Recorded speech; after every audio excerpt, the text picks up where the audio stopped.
another tournament and another world record for Peterbot. I'm sorry if you're sick of hearing me talk about him. It's hard when he just keeps breaking records. A lot of people saying he's going to fall off without exotics and mythics, and Pete shows up and breaks his own record, absolutely dominating. But I have some crazy clips to show you when he was going up against some of the best pros. It was insane. We also have 100% confirmation of who Mr. Savage's new duo is. This isn't clickbait. This isn't just rumors. This is Mr. Savage himself confirming to me who his duo is.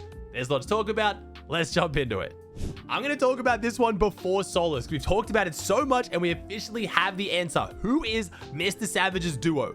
It is Scroll, and this isn't based on DMs or theories or this might happen or that might happen. Mr. Savage literally told me this in a call. He is playing this week's Div Cups with Scroll. Now, you guys should know who Scroll is, but in case you don't, he qualified to the last Duo Global Championship alongside Sky at 15 years of age. I've talked about him a whole bunch because he is an absolute insane Danish demon who does it on scroll wheel binds. He used to have to scroll up and scroll down through his build binds, kind of like a combat controller player. It was just absolutely disgusting, but he has switched his keybinds. He is already absolutely insane on his new keybinds in 2 seasons, and Mr. Savage has landed him as a duo. I thought there was a chance we might see Sky and Scroll run it back up because Sky dropped Scroll to play with Marius, and they didn't do too well in the most recent finals, but it looks like we are getting Mr. Savage and Scroll running it up as a duo. Not only that, Mr. Savage will actually be in London for a Red Bull event where he's going to be on even better ping than what he normally plays on, so hopefully that slight buff can help Mr. Savage even more. But I think if Mr. Savage and Scroll play well together, which I know they can, this could be an actual official duo that lasts. Scroll does stream quite frequently. His English is phenomenal. As long as they work well as a duo, I don't see why this duo couldn't be the actual duo for Mr. Savage. It does get even better for Savage fans because Mr. Savage also closed out our call explaining that Uppal reached out to him and asked him to duo, and he thinks that Uppal's a phenomenal player and they would work really well together, but he already said yes to Scroll first and wants to try out Scroll, and then I guess if that doesn't work, then he might run it up with Uppal. So he has 2 really good options right now, which is a very good position to be in. I know there's some people out there who are going to be upset we didn't get Savage and Mongrel. I know I'm a little bit sad as well. I don't know what's going on with Mongrel's duo. Him and Marco have confirmed they're not playing the Div Cup together this week, so I'm not sure what Mongrel's plan is. I know a lot of Focus fans out there really wanted to see Mr. Savage and Focus. I'm not sure why that duo isn't happening, but hey, Savage fans, there's 2 good options on the table. It's looking good. All right, let's talk solos, and you already know we're going to kick off talking about Peterbot. I know people in the comments will say, oh, already glazing Peterbot. My man is out here breaking his own world record. How am I not going to talk about this? He got 532 points. He just won the NA Solo Cash Cup by almost 130 points over second, which was Aegis, who played phenomenally, by the way. Let's look at Aegis' match history, just so you can see how many more points Pete got. Aegis got a 32 elim win, a 3 elim 47th, a 3 elim 57th, and then a 22 elim win, 12 elim 7th, and a 17 elim win. An absolutely phenomenal match history. But Peterbot came out and just blew it out of the water with 130 eliminations in 8 matches, winning 2 of them, having an average placement of 25th, but you have to remember he went down in 97th in one of his games. So that's a throwaway game. You queue back in, no time wasted, it doesn't really matter. So Pete putting on an absolute show, and a lot of people were worried. Again, I was a little bit concerned. Is Pete going to be able to back it up now? No exotics, no mythics, no medallions, back to more of a kind of stable meta. The mask TP meta is actually what a lot of people are saying is super unskillful. You just teleport box. It doesn't have a lot of skill expression in it. People thinking that Pete might start to crumble under these conditions now. He can't 200 pump people, can't double jump, can't slide in, but I mean, Pete came out and broke his own world record, so clearly that wasn't a problem. And Pete wasn't just doing it in easy lobbies either. He was getting lobbies with a bunch of pros. I want to show you one of the most fun end games that I watched today, where we had Pete, Eomzo, Epic Whale, and Higgs all going at it in the same lobby. Oh my god, the tracking. It's Kovacs course.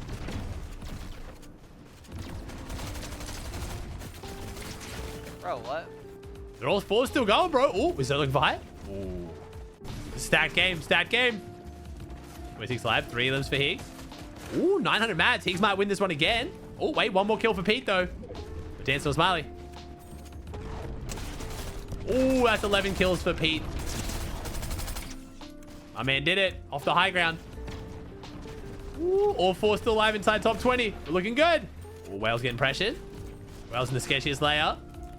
Got good mass though. Whale gets out.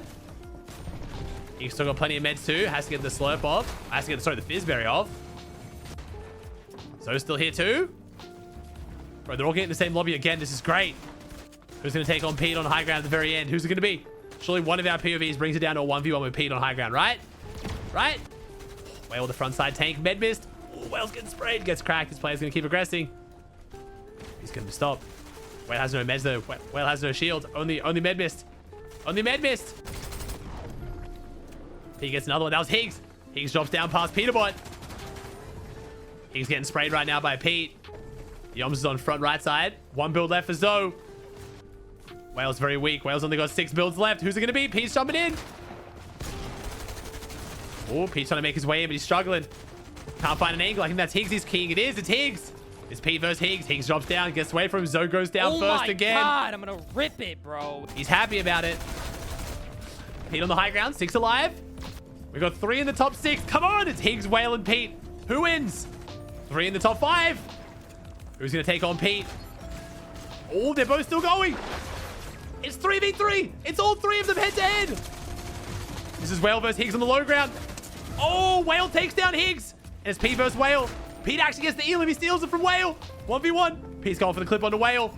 Top 3 World Cup solo. Can we still do it? Oh, no, we can't. Pete wins it. Now, you think winning the solo cash cup by over 130 points would be the most impressive stat I was going to throw out about how well Pete's doing in solos, but I think this one does it even better. Peterbot has the most damage done of any players in the world in the 4 solo cash cups right now by over 24,000 damage. He's done 84,777 damage to players. Meanwhile, Age is in second with an extremely respectable 60,707. My man has almost 85,000 when the next closest is 60,000. Pete has been absolutely running through these lobbies and again, doing it on stream with no delay. This has been a ridiculous run from Peterbot and people asking, can he keep doing this in the finals? Will Peterbot be able to maintain this in the finals? And we have to start talking about the finals because we've now had our 4 of 6 qualifiers. There's still 2 to go, but players like Pete who have already had 4 phenomenal weeks, they're in the finals. Pete can take the next 2 weeks off. The qualifiers actually don't matter anymore for him. So I'm not sure whether he's probably going to keep playing them just to stream them for the content. I would be concerned if there's any player who's thinking about contesting him at a POI because you might be on the Q snipe list. Talking of POIs, you have to assume at this point Pete and Poyo are both going to make finals. They've both been doing phenomenal in these solo cash cups, and I'm assuming they're going to want to go Rangers, the drop they know. And Pete and Poyo might be one of the only duos I actually think would fight just because it's kind of funny and that seems to be what they do. They just don't care when it comes to these kind of tournaments, but I still think even Pete and Poyo will probably split the POI and not actually fight each other. But if that's the case, they're both going to be clear favorites to do well in this solo finals. Said lobby finals are a bit different from these opens lobbies. Yes, Pete is absolutely dominating pros who will be in these finals. When it comes to said lobbies, one mistake, you go down. It's a lot of time to wait. The mentality takes a hit. You run out of one of your 6 games. Things look a lot messier than W King pros and opens. And why I think Pete is definitely good enough, I don't know if he is going to still keep that super W key aggressive heavy playstyle, but it's looking phenomenal. And I want to go through the rest of the leaderboard before I talk about who's already in finals and some of the players who are actually struggling to make finals so far. Going through the rest of the NA leaderboard, we have a lot to cover. We had Ages and Poyo tying on 406 points. That is a stacked top 3. We had Joji, Higgs, Rezi, Tony, Ozone, Iomzo, and Muzz to round out the top 10. Muzz, obviously one of the favorites to do well anytime there's a solo tournament. Been a little bit quieter, haven't been winning the weeks of these qualifiers, but I think this format doesn't suit Muzz as well as what a set lobby final will. I have very, very high hopes for Muzz as always. Ritual in 11th, looking really solid. We have Cooper in 14th. We even had Bucky. Bucky showed up big, placing in 37th in solos. And I want to give a specific shout out to Clicks in 26th. Now, Clicks traveled to Boston so he could do a charity marathon. Him and Faxity walked it. They had donation goals to like do a bunch of cool, crazy stuff. Clicks ended up raising over $80,000 for cancer support, which is just honestly phenomenal. Then after this, after 10 or 11 hours of walking the marathon, got home, jumped on for the solo cash cup on 60 ping from Boston, and still came 26th overall, looking extremely solid and putting up a really good performance and doing it all live on stream. So shout out Clicks. That is an insane place, and which does also secure him into the finals. Now, I'll run through the EU leaderboard before I talk about who's in the top 100 overall. We had some pretty underrated placements on EU. TH3IOF. I was a little bit sus of this guy. I was like, okay, I haven't heard this guy too much before, but he's played over 160 events and has 400 earned, so I think he's legit. From what I could see as well, wasn't like a crazy cheater match history. He got a 17 Elim 8th in his first game, but most of it was just great placement. First, 12th, 9th, 85th, 12th, and 1st. He just had phenomenal placements, which, yeah, I mean, you can cheat and do that, but it's nothing that I'm super suspicious over. So I hope this guy's legit, and I hope he's just a super young up-and-coming talent who's popping off out of nowhere.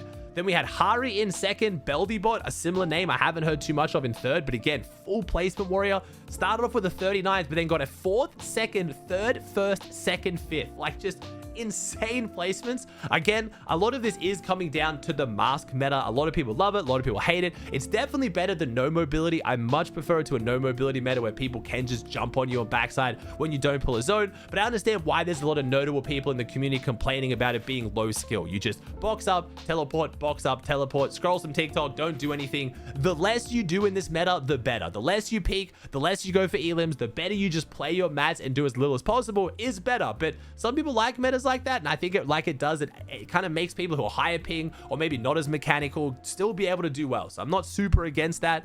We had Noah Riley showing up in 4th place. I love seeing Noah back up on leaderboards. Our Chapter 2 W King Demon still got it. Hopefully going to qualify for finals to show that he can do it in big lobbies as well. Then we had Ping, Snozy, Panzer. No surprise there. I think Panzer is a sleeper pick to win the solo finals on EU. This guy is an extremely good player in every game mode, but he has the mentality for solos too. Then we had Yanis, Scary, and then Upple rounding out the top 10.